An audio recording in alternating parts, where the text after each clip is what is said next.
Jamaican-born Huntley Brown is an accomplished and gifted pianist who's traveled the globe sharing his ministry of music to the masses as part of the Billy Graham Association. Huntley has played alongside some of the greatest musicians, singers, and evangelists in the world, but the greatness of his talent has not changed his character and testimony as a child of God. Probably one of his most memorable concerts is one he shared privately for his friends, the late Billy and Ruth Graham. Let's join my conversation with Huntley Brown. I'm fascinated at the history that you have. So let's talk about Huntley Brown. Let's talk about where you came from and the humble beginnings that you had. You are from the island of Jamaica. Yes. So tell us about your background. You know, Jamaica is a beautiful country. We love our music, we love our Jesus. And I grew up in a poor family. Mm-hmm. Now, we didn't have lots of money, but we had lots of Jesus. You know, a friend of mine would say years later, he said when he got saved, his wife put Bible verses all over the house. He said he could not go into his drawer without running to John 3:16. You know, John 3:16 was all over the place. It was like my house. My mother put Bible verses all over the place, and so we had lots of Jesus at home. And when I was quite young, I discovered that I needed a Savior. And at church one night, I made a decision to accept Jesus Christ as my Lord and Savior. It changed my life. That was the first change. The second change happened when I was 9 years old. When I was 9 years old, my mother bought a piano for $50. You have to understand, this is 50 Jamaican dollars, not much money. This was not a regular piano. I mean, this piano was rat infested, roach infested. It could not hold a tuning. It was in bad shape. But my parents took it home, we tried to tune it, and my brothers started getting piano lessons. But my parents could only afford to send my older brothers for lessons. They could not send me. So what I would do, when my brothers were practicing, I would listen. And when they were through, I'd go and imitate what I heard them doing. So you learned to play by ear? Definitely, that's correct. At what point did you start learning how to play reading music? You know, when I got to high school, I had 1.5 years of jazz help from a guy by the name of Paul Tucker, who was helping me with more show tunes, jazz, etc. And I could look at a page and say, this is C or G, but I couldn't really read, to be honest with you. So in answer to your question, when I came to college, that's when I really started to learn to read properly. And you went to Judson College, right here in Illinois? That's correct. Okay. No, Judson University. Yeah, oh, sorry about that. You're right. It was Judson College at the time. But the interesting thing, when I got there, they were giving me all of this music. And I knew I was in serious trouble. I'm like, what in the world am I going to do? But I developed a trick. And I would call my professor and I said, okay, teacher, can you play this page of music for me? So he played it for me, and I would say, thank you very much. Because after one hearing, I could play it, just by listening. So the next week I came back and I said, this page is good. Can you play this page for me? And he would play the page. I said, thank you very much. About the third week, I got caught. And he said, I am not going to play anymore for you. But a very interesting thing happened one day. Another student on campus, a guy by the name of John Clark, another gifted musician, he said to me, Huntley, you need to learn to count.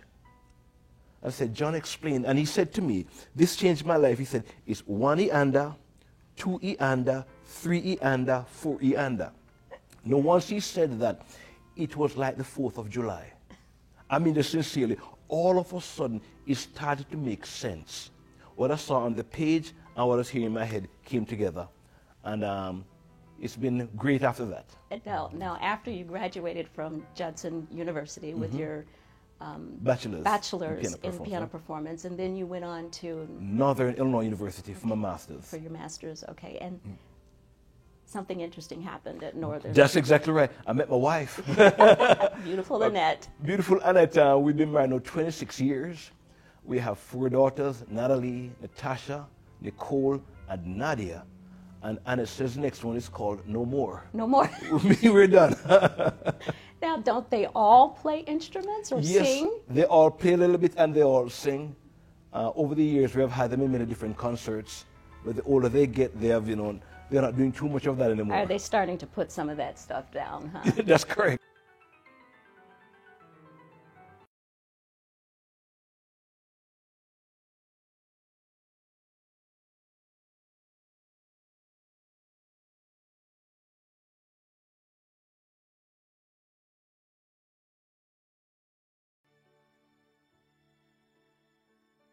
So let's go back a little bit. When you were a teenager, you decided you wanted to make some money with this talent that you had. So you started playing in clubs. So talk us through what happened when you started that particular journey and what changed.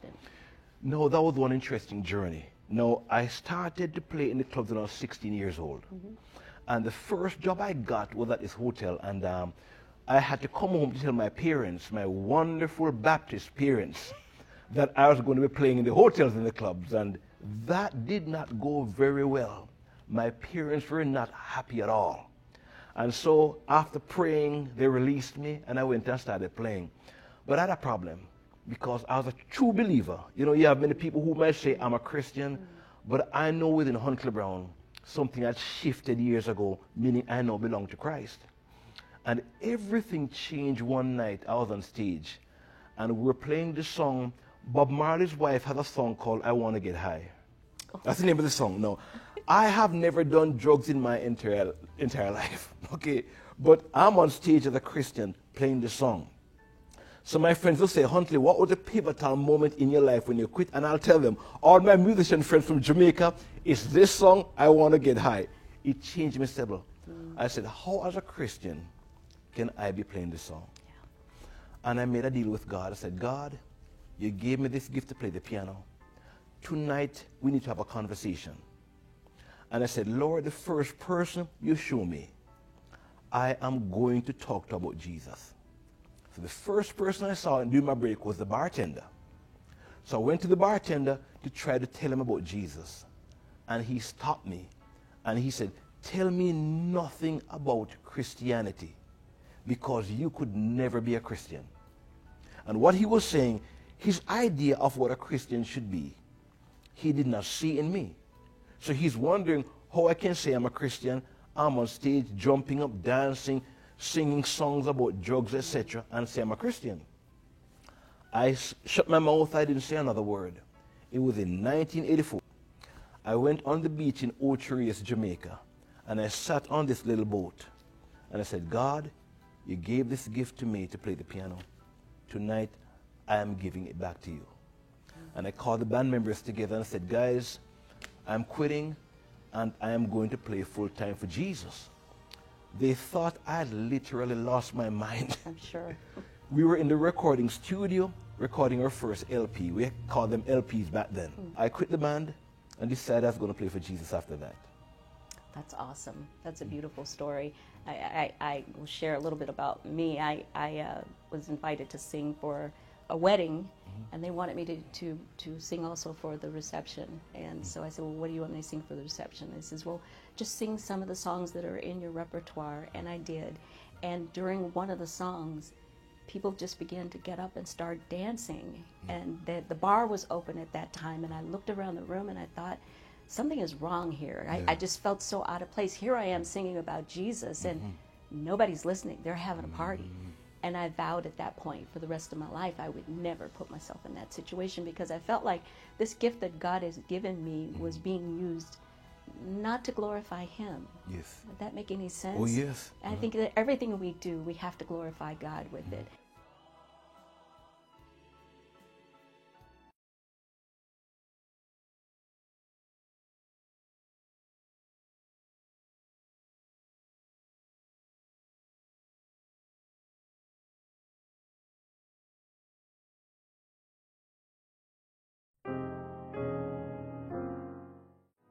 So you've done some pretty extensive traveling. Yes. Lots of crusades. So Yes. give me just a brief list of how many crusades you've done and with who. Mercy. We have done a bunch, you know. One of the highlights of my life has been working with the Billy Graham Association. Yes. And I was Dr. Ralph Bell's pianist for many, many years. So everywhere he went, I'd go with the team. And I've also worked with Franklin Graham, also worked with Ruth Graham. And I've done a lot of international School of Evangelism. So I've been with the Graham Association since 1989. Wow. So we have done a bunch of crusades. We have seen God done some amazing things around the world. I remember many years ago, we were in Europe. And I remember one morning at breakfast for the whole team, we had devotions. And Franklin said, the door in Eastern Europe has opened for the gospel. and I believe it's going to be closing in the future. So we need to take the opportunity we have right now and jump quickly. And so we went into Estonia, Lithuania, Hungary, the list goes on and on with the gospel. And we saw amazing fruit of the gospel going forth uncompromised. Awesome. Now, you were also, for many years, artist in residence at TV38. Yes. Which is now TLN, Yes. Total Living Network, and our program airs on TLN. My first encounter with you was on the set of Windy City Alive. Oh, yes, I remember that program. So we're, Yes, we're yes. dating ourselves because Yes. that's a real old show. That's a real old show, right, yes.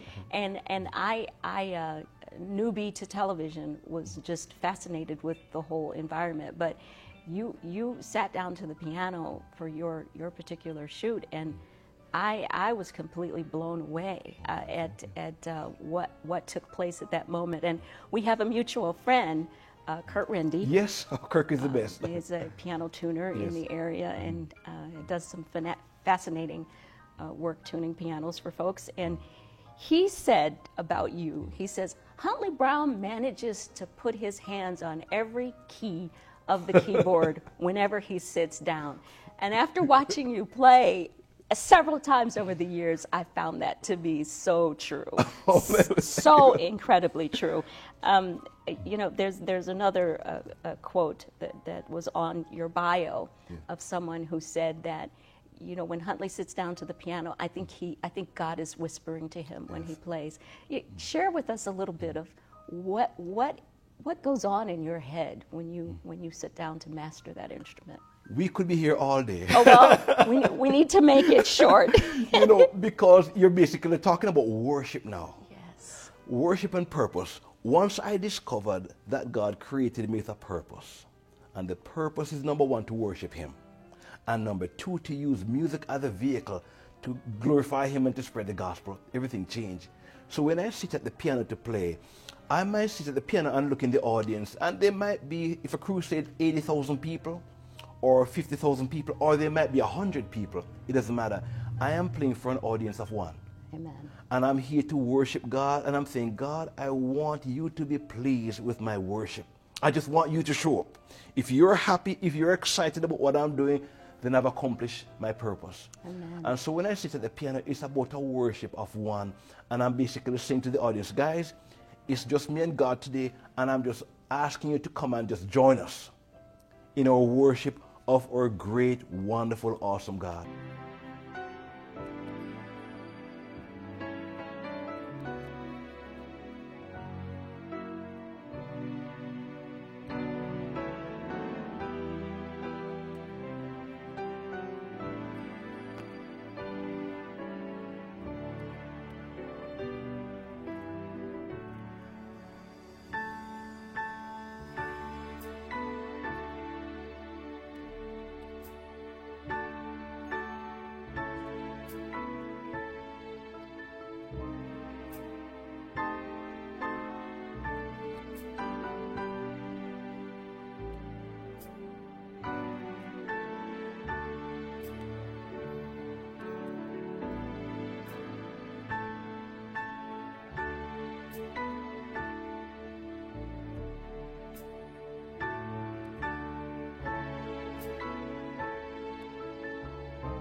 You were the artist on schedule for Total Living Network's 40th anniversary. Yes.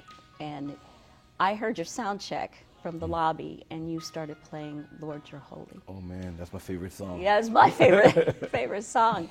And I ran into the room and just started singing while you were playing, right? But tell me, out of all the songs that you've done, which one, if you can remember, because you've done quite a few. Yes. I think I have probably all of your recordings. Which one is the one that's at the top of your list? That would be Lord You're Holy.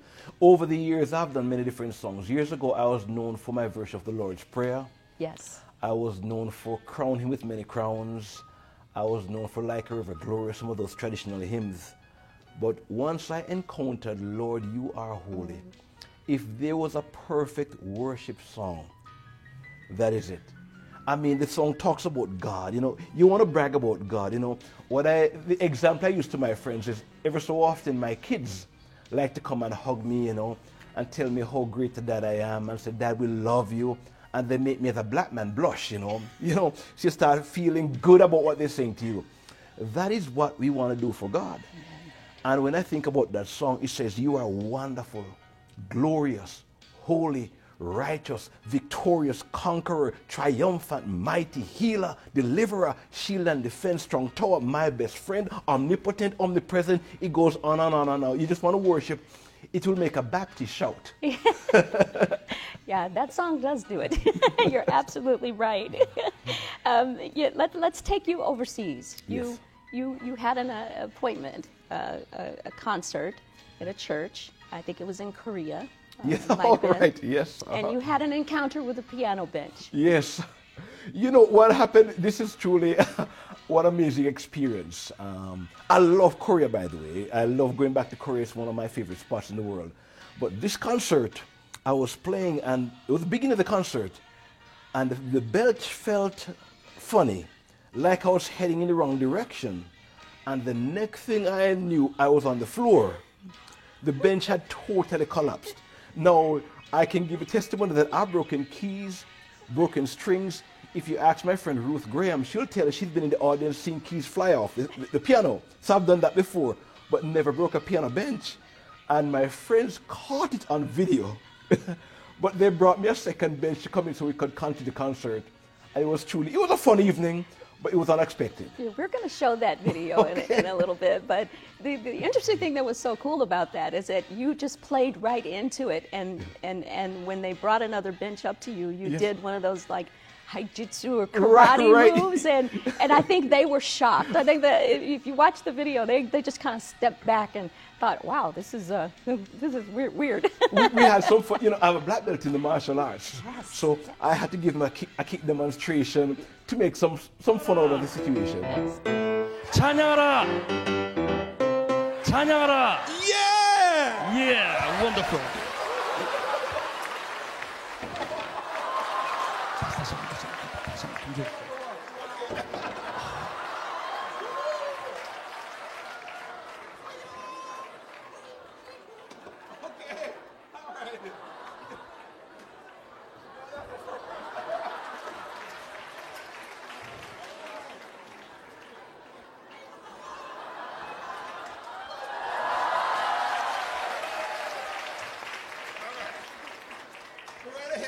자, 가겠습니다.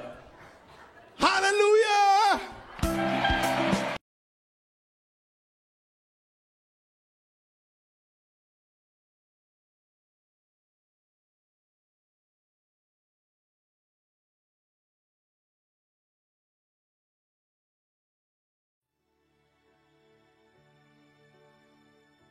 Now let's move to today. Yes. A few years ago, you were ordained Yes. in the ministry. And where has that taken you? I know you've not taken your music and put it on the shelf, but that still plays a part of what you're doing now. But what's going on with this new part of your life? I realize that sometimes God put us in different seasons, and we need to figure out what season we're in. Right. And many years ago, I felt the Lord say, Huntley, you need to get ordained. And I said, okay, God, what do you mean? And what the Lord was sharing with me was, we're in a time of crisis in the world, in the church. And I felt God was saying to me, Huntley, I need a few pastors who are going to hold the rope, meaning you're going to say thus far and no more. And I see a lot of pastors compromising. I see a lot of doctrines being taught that are anti-God, in my opinion.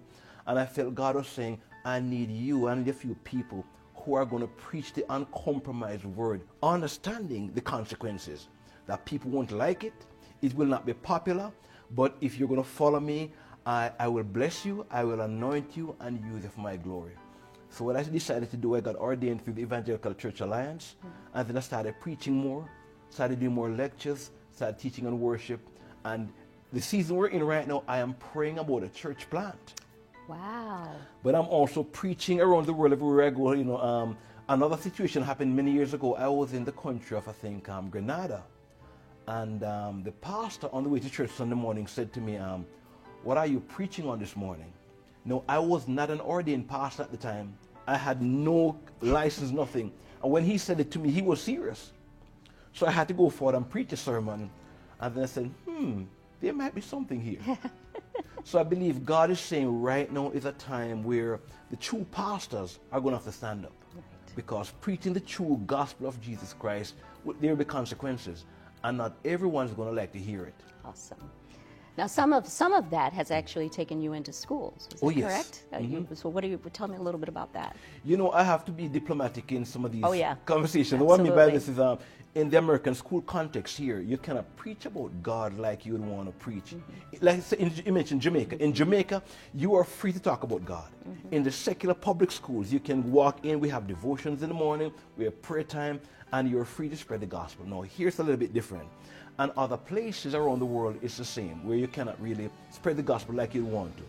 At the same time, I've discovered that my music can do the preaching. I'll give you an example. I was in a country in Europe a couple of years ago. And when I got to the university, I discovered that there's a problem. My pastor friend and the principal were in deep conversation. No, I could not understand the language, but I knew there's a problem. And my friend called me aside and he said to me, Huntley, I want to be honest with you. They are concerned you are going to be preaching, spreading the gospel. And he said, Huntley, I do not want to go to prison. And he was serious. In that country, he could have gone to prison for spreading the gospel. So I said, Pastor, don't worry. You know, I understand protocol. I know how to tailor the program. So when I went on stage, they did not even give me a translator to go on stage. That's how concerned the principal of the school was. So I went on stage. I just said, God, you know, you have to show up. After the end of the concert, they came and asked me if I can come back for a big concert in the square. So what I normally try to do is this. If I go to a school or if I'm in a communist country where I can't talk about God, I will follow the school's protocol and I'll invite them to a church. I'll say, okay, now if you like what you're hearing today, tonight I'm going to be at First Baptist Church or First Assembly, and if you like what you're hearing, come on over. We're going to have a good time again, and people come to the concert, and then I spread the gospel. And there's always a way of getting around the law, right? Amen. When it comes down to the gospel. That's right. Well, Huntley, thank you so much for being a part of Exalted Higher. God Ladies bless you. and gentlemen, Huntley Brown. Thank you so much. Honored to be here.